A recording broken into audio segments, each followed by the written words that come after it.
Welcome to this month's webinar on Check Yourself. We have a very special guest tonight from Rotary.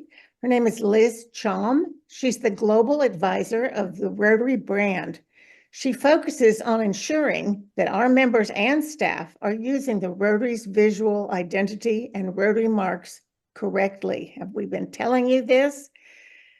She's been with Rotary since 2008, and so some of you may know her from her other roles.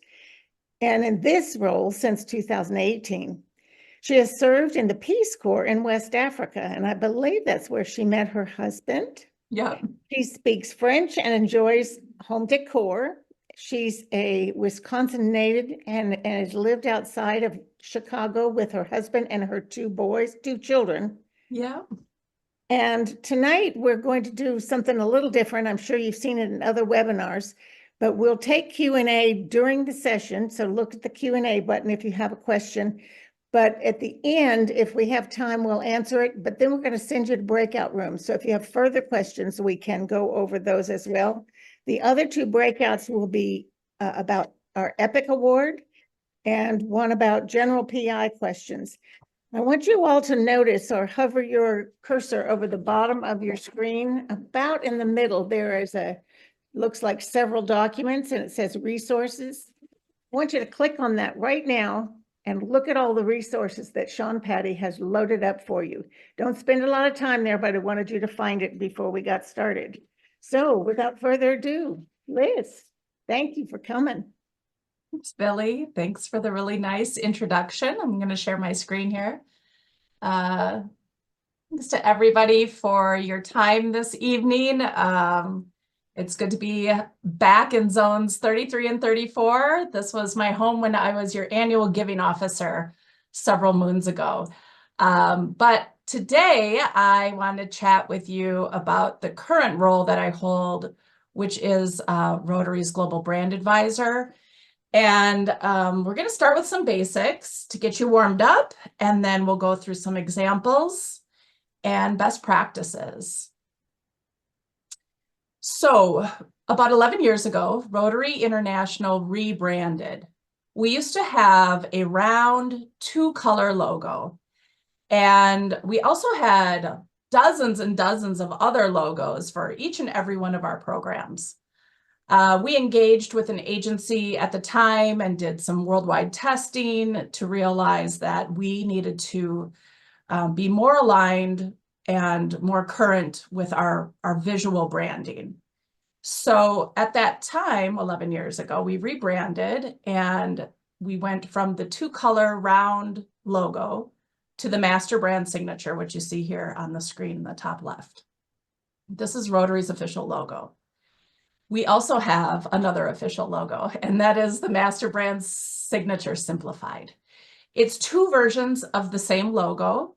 You'll see things from RI in Evanston or our global offices use the simplified logo, but as members of Rotary and Rotary clubs and districts, you have the option to use either version when you're using these to make your club and district logos, which we'll talk about in a moment. In addition to our official logos, we have a secondary logo, and this is the Mark of Excellence. This is similar to what our previous logo looked like, except now it's only 1 color. The white part you see there is actually supposed to be transparent.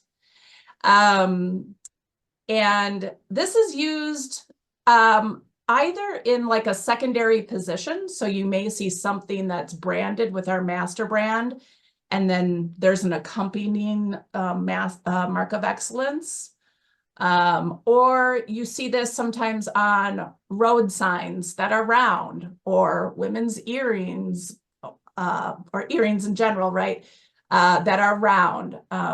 Social media profiles for clubs is also an appropriate place for the Mark of Excellence because it's round. But I just want to reiterate the point that we went from a 2-color round logo to the master brand signature, which is both the word Rotary, that's a very special stylized font, plus the wheel together. And those 2 things shouldn't be separated. They are one logo that remains together. Everything that I'm going to talk about here tonight is found over in our brand center. This is an amazing micro website that hosts anything that you would need to know or have access to regarding the Rotary brand. And if you take home any message tonight, it's that I want you and your clubs to be using the brand center when we talk about our brand, and do not go to Google and put in Rotary logo and choose from the options there. I wish I could control Google, but I can't. And there's some madness over there when it comes to our logos. So please, please, please always be using the brand center, and that's always going to give you the correct logos to use. So when we rebranded, one of the smartest things I think we did at that time was took the opportunity to leverage this new brand and add the club name to it. And so each and every Rotary club around the world has a consistent and correct club logo to use. In many ways, this is like a franchise, right? This is what franchisees would do to leverage that corporate master brand and then include their own unique identity.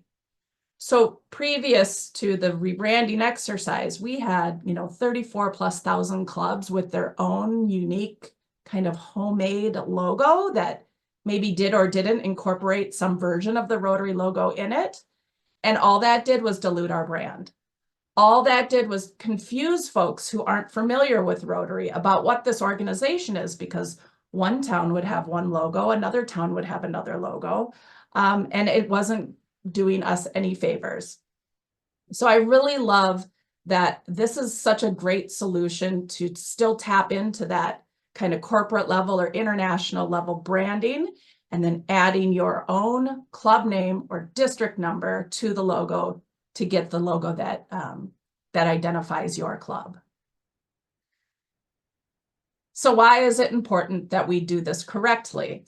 So tonight I'll talk about the how and the why, right? So why is, like with many things in Rotary, there is actually an RI code of policies that is established and managed by the RI directors.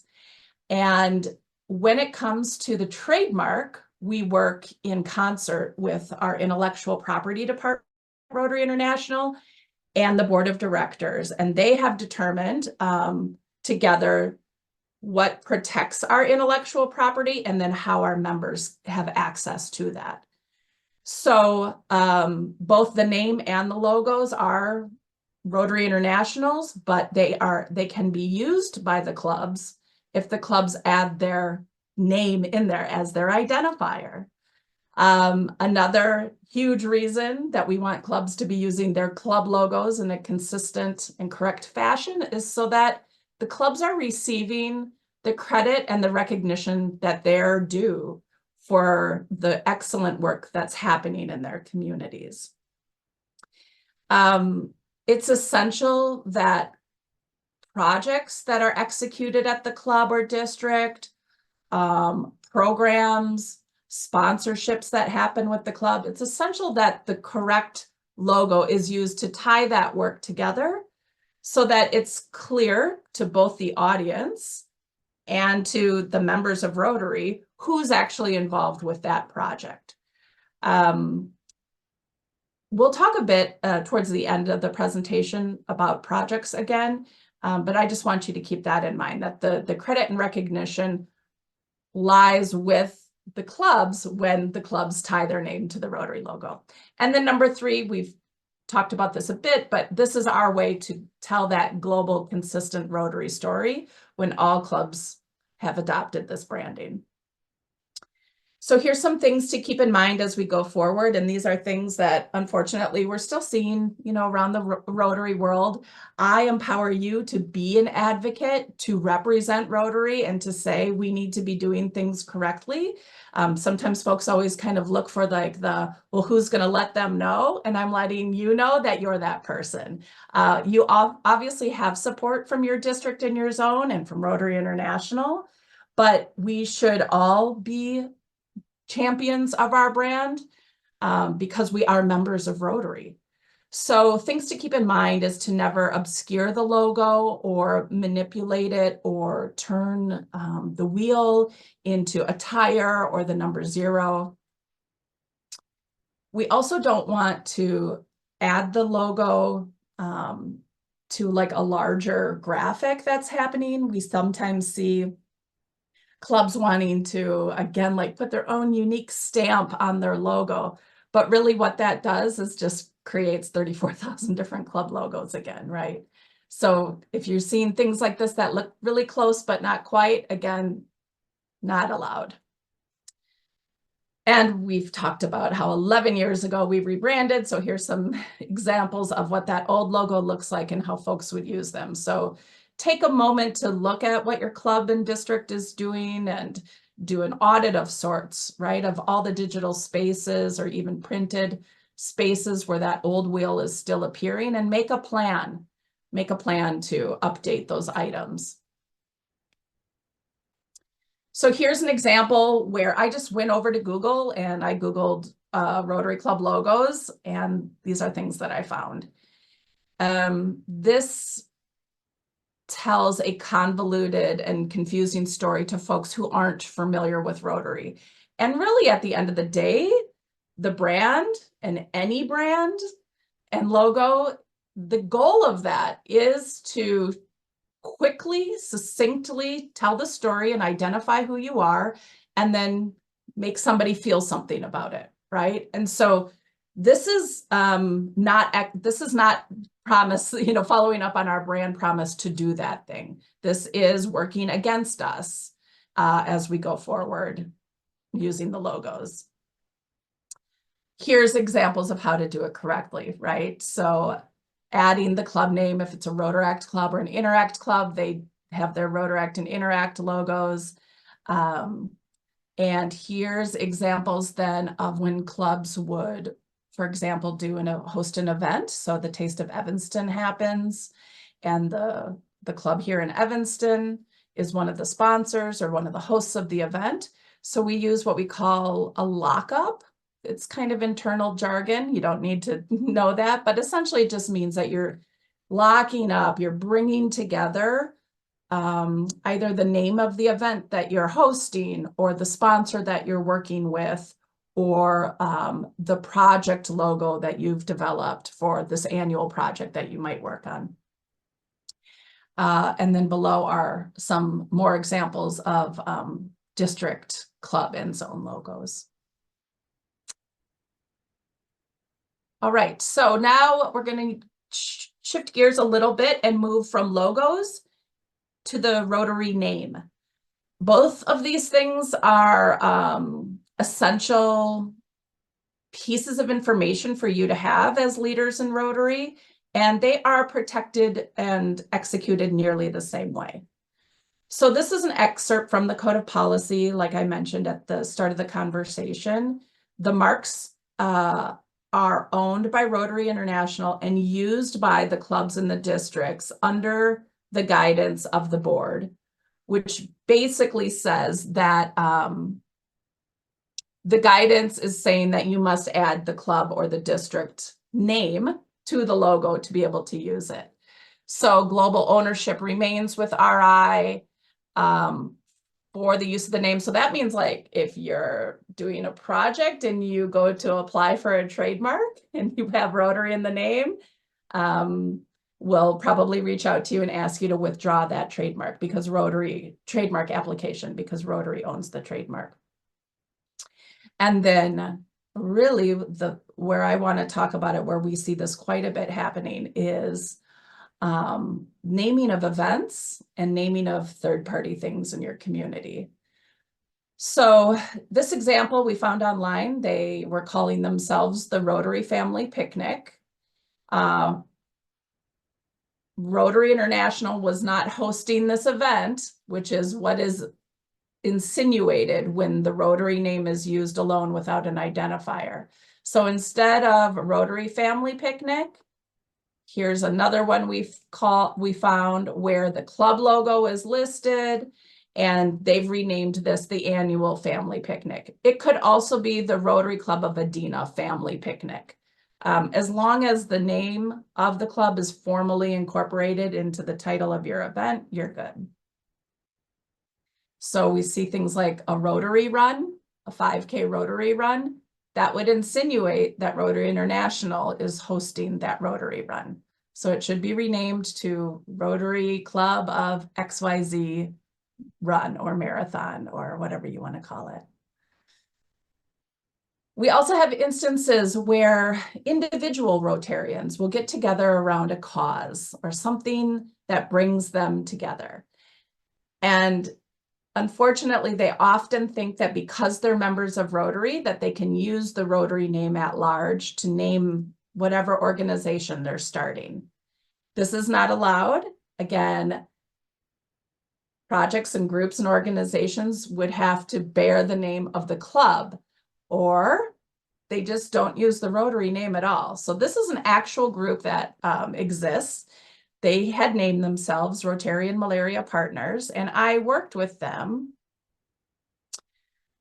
to rename their group Malaria Partners International. And they're a wonderful, powerful advocacy group for malaria prevention.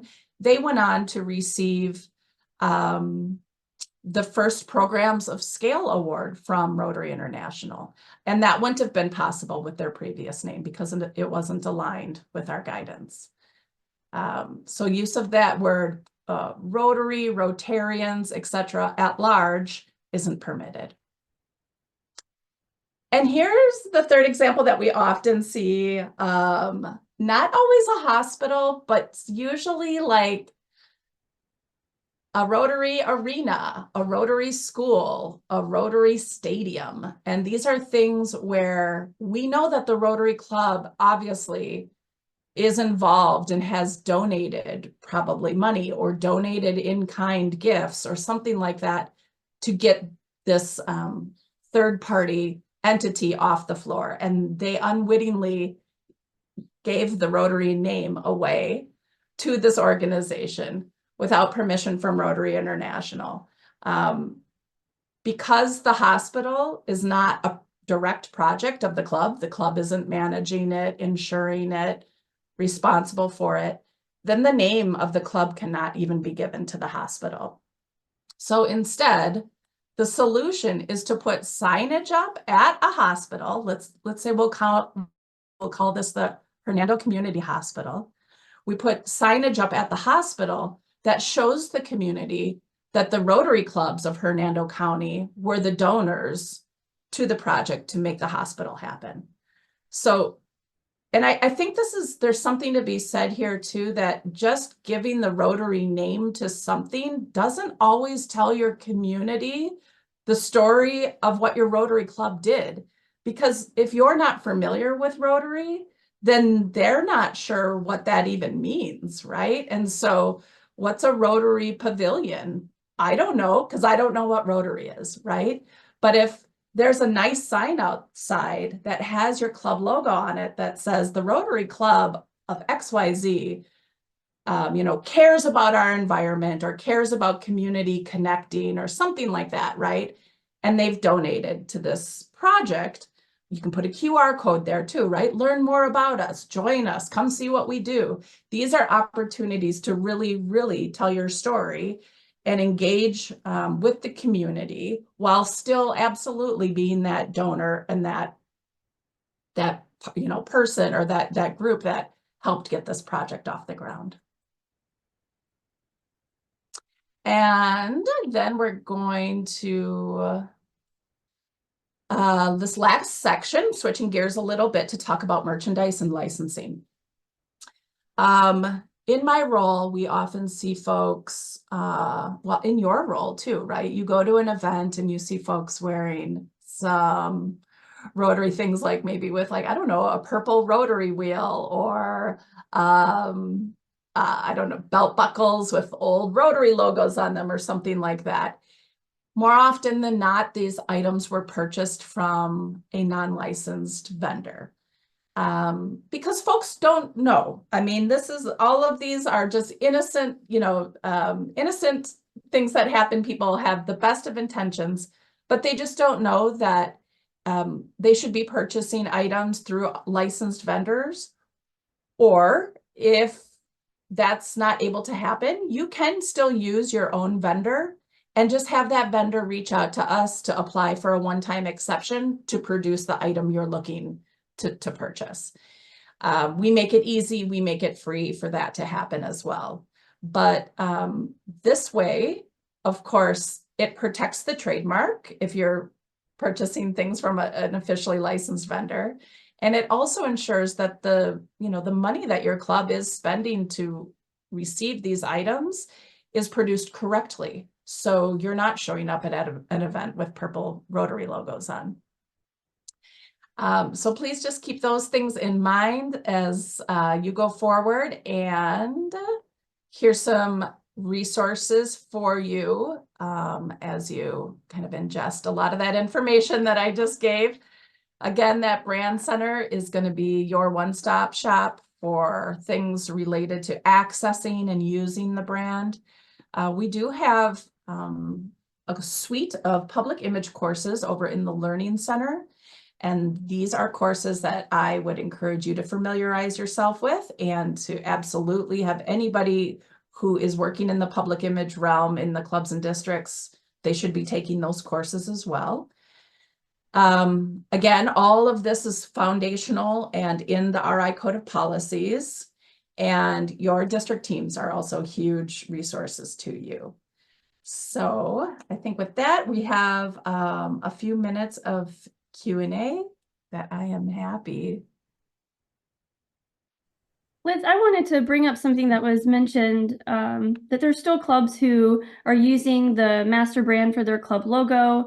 And it was mentioned that RI is approving them. And I come across this a lot where I see, I will call a club or a district and help coach them on how they can, update their logo to meet the brand standards. And they say, well, oh, RI approved it. Can you speak to the approval process, if there is one or not? Sure, that's so interesting.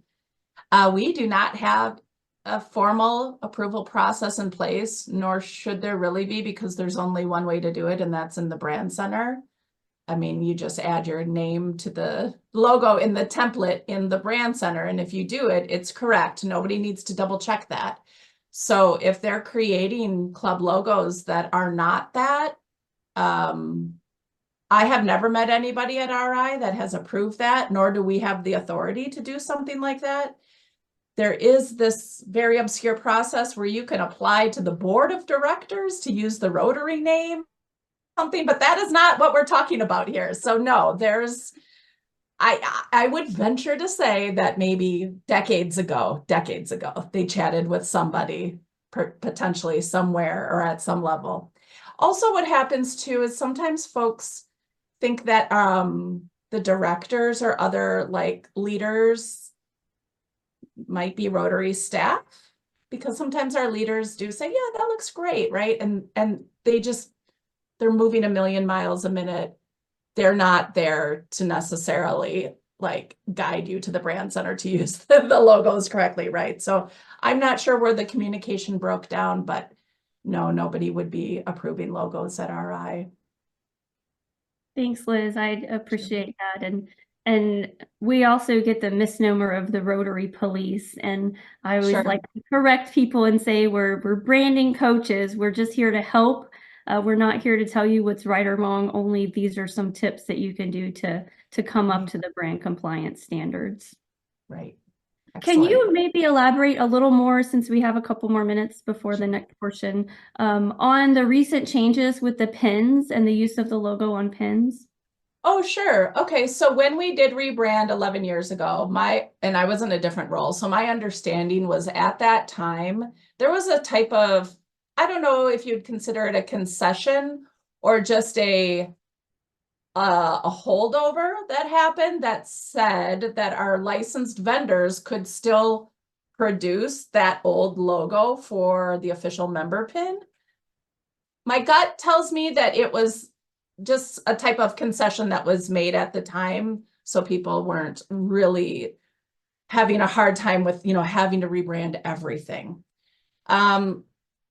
Then for several years, I don't think there was enough action probably taken to say, oh, we should check back in with that because we have been using this new logo now for over a decade, right?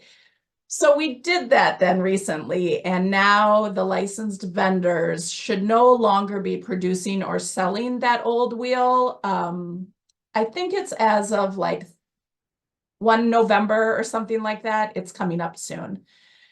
That's not to say that you cannot wear your pin, that you were pinned when you joined RI, and if it's the old wheel, that's fine. We're not talking about really, erasing history. That's not what the conversation's about at all. But member pins will now be available from our vendors with the updated branding. Excellent, thank you. I have a question from Jim. He said, can a district put the district and number above Rotary and the location, for example, the state, USA, below Rotary for its brand? Sure. So technically, no. So all of the districts have to be just the word district and the 4 digits that sit below the master brand. That is your official district logo. However, there are opportunities where it is appropriate. Let's say you're doing a fundraiser in your community and it is a district-wide fundraiser. It's okay then to use something we call the geographic identifiers, which is something we introduced maybe about 2 years ago. We heard you when you said District 5000 doesn't mean anything to the people in my community. So we said, okay, great. While you still must retain your official district logo for your official district, business, it could be appropriate in some instances to use the Rotary logo and then say like Clubs of Hawaii, which is actually what District 5000 is, because you're defining the area and all the clubs within the area in that geographic identifier. So I'm not saying that that supersedes the district logo, but it could be used. And I would just really encourage you to look in the brand center and read all the criteria. And if you meet all the criteria for using the geographic identifier, I encourage you to use that. It's Excellent. actually a really great way to list like potentially dozens of clubs that are like hosting a 5K or something like that. It's an easier way to brand yourself rather than listing out all 50 clubs that are involved with the project. But I understand it should also have a time frame attached to it so that Yes. you're not using that logo indefinitely. It's for that specific event. Definitely. There is definitely some criteria that you have to meet in order to use it. Yes. Thank you, Susan. Yep. I think we have time for one more question. And I also see this question raised a lot. If a club or building, for example, already has the Rotary name on it and it's been there maybe engraved in a large sign that's very expensive or even on a building, and it's a little bit more difficult than just updating t-shirts, what do you suggest that club or district do? Sure. So first of all, your first step is probably just to reach out to me at brand@rotary.org, and you and I can go through the details of what this is, who's involved, what it would take to change, what the legal names are behind it. Like there's a lot of things we can chat about. So that's brand@rotary.org, and I can kind of help you through this. My message here tonight is to more be like in that preventative area. So if you're hearing that this is happening, or if you're planning to do something like that yourself, like I want you to be armed with that information that is not the way to go forward with the naming. There are instances where these things come to the IP department, our legal department. It'll hit their radars that there's infringement happening. And so I will be that person that would work with the clubs and districts to get them to update and to change official naming that was unfortunately misnamed, at the time. So even if it's decades old, they still have to align. And I will note too that guidance is not new. That's not something that happened when we rebranded. That has been in the RI Code of Policies for decades and decades and decades. It's just not known that well. So. That's why I'm Thank you, here. Liz. Yeah. And I want to encourage everyone, as Liz mentioned, that you really are all brand champions on this call. Empower yourselves. If you see the improper use of the Rotary logo, if you see that old blue and gold wheel, or someone not using the logo to its full integrity by putting it as a wheel or the letter O or a zero in a word, feel free to make the comment yourself to that club. If you don't feel comfortable, use your district public image chairs to address that, or contact anyone here, any of the panelists here tonight, your Zone 33, 34 PI coordinators. We're here to help. Liz is an amazing resource. We use her all the time, but we can reach out and contact that club directly. And a lot of times it's just because we don't know. We don't have eyes on the thousands of clubs across our zones, but you do. You know the clubs next to you. So if you see that use of the logo not being used properly, please let us know, call it to our attention, and we'd be more than happy to help coach them. But you are our brand ambassadors as well. So let's put a little bit of your knowledge that you learned from Liz here tonight. And Liz, thank you again for being here. We always love having you participate in our events. My pleasure. Put some of that knowledge to the test. I'm going to ask Sean backstage to put a poll up. And when you see what's up, when you see the image on the screen, this is a logo game. I want you to say correct or incorrect. So just check the box there. You see on your screen, there's a logo there, the first example, and I'll give you a few seconds to answer that. Is that correct or incorrect?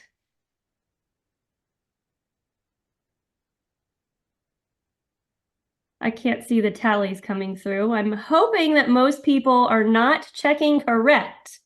And I think the reason to most of us is probably obvious by now, is Liz showed some examples of this old blue and gold logo that was retired 11 years ago. And I always steal Marshall Butler's joke that if it was a grade schooler, this logo, our new logo, would now be in 6th grade. So it's been retired for a while. So we want to make sure we're getting rid of that. If we see it on any of your social media channels, any of your materials that you're passing out to Rotarians and non-Rotarians, we want to make sure we get that updated. So let's move on to the next one. Hopefully we all pass that.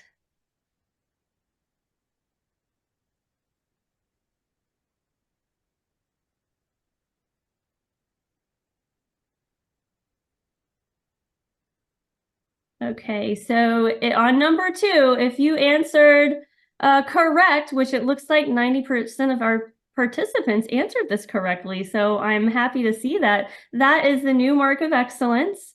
And next to it, you'll see the master brand, the Rotary master brand, and the signature line has zones 33, 34, because that's actually what our zone uses in our promotional materials, on our social media channels, on our email campaigns. So we use that logo. As Liz mentioned, is our secondary logo. So we want you to be using your club or district logo as your primary logo on all of your materials, and that mark of excellence, again, the updated one in your materials. So hopefully we'll all use that correctly moving forward.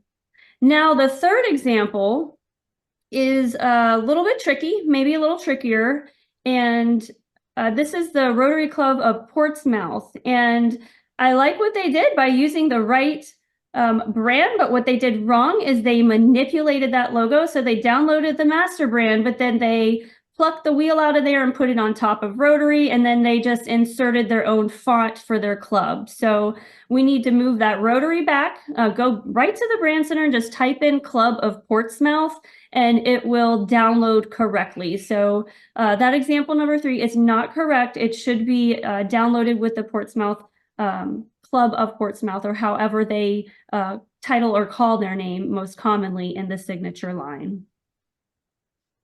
So happy to see that the majority got that right as well. The fourth example, so this is a Facebook profile page. So if I went to the Rotary Club of Charlevoix, perhaps, I would see this when I first come to the page. So there's a few things that are going on with this one we want to talk about really quickly. And thank you for those who answered incorrect. That is the old mark of excellence. So yes, it's okay to use a mark of excellence as the profile picture, as Liz mentioned, in that round space there, but do not use the old blue and gold logo. Make sure you're updating it. The second thing I want to point out, and I love it when clubs use their club logo in the cover image, so it really makes it more impactful. Use those people of action photos, not just a logo in the cover photo, but more importantly, the theme should not, the presidential theme, which this year it's the magic of Rotary, it should not be used in external facing publications or channels. So that's an internal message that we carry with our internal Rotarian audience for this year. When we're projecting messages out to the general public, who might not necessarily know about Rotary, we don't want to promote the presidential theme. So a good replacement for that magic of Rotary in the cover image there would be a really nice people of action shot. And you can download those images from the Brand Center or use images from your club. And there's guidelines on how to take really good people of action photos in the Brand Center as well. And then the last example is a Rotary event. So they have rebranded their event, the Craft Beer Festival, through the Rotary Club of Cary Grove correctly. They have their event logo in a lockup on the right next to their club logo. So instead of maybe using the mark of excellence as the barley or something else in the wheel, they put their logo in the lockup format, which is correct. So when you're hosting an event or naming your partners, please remember to go to that lockup template and utilize it to its fullest. So thanks everyone for participating in the poll. I know there's a lot of incorrect logos out there, as Liz mentioned. So just a reminder again, not to use Google to find the Rotary logo. Always go to the Brand Center and ask us. We're more than willing to help. And I'm going to share a few resources that will be helpful for you along the way as well. That top one up there is the Brand Design Review. And that's a really cool new tool that we've launched on the Zones 33, 34 PI website. Elevate Rotary Zones 3334.org. If you go to the brand design review template, it's right there on the homepage. You can upload your graphic there. So if you have a flyer or a graphic for a shirt or a billboard or a sign or you just downloaded your logo and you want to see if it's correct, you can upload it to that brand design review at Elevate Rotary and we'll review it for you. Our team is very responsive. We'll typically get back to you the same day, if not within a couple of days, and let you know, hey, this looks great, way to go. Or we'll say, here are some opportunities for you to improve it so that it's more in line with Rotary's brand guidelines. We also have our PI Matters blog, and we release information on this fairly frequently on various topics that you learn about, everything from branding to how to put together a public image plan and a content calendar to other resources that are available to you. And we also have a webinar archive.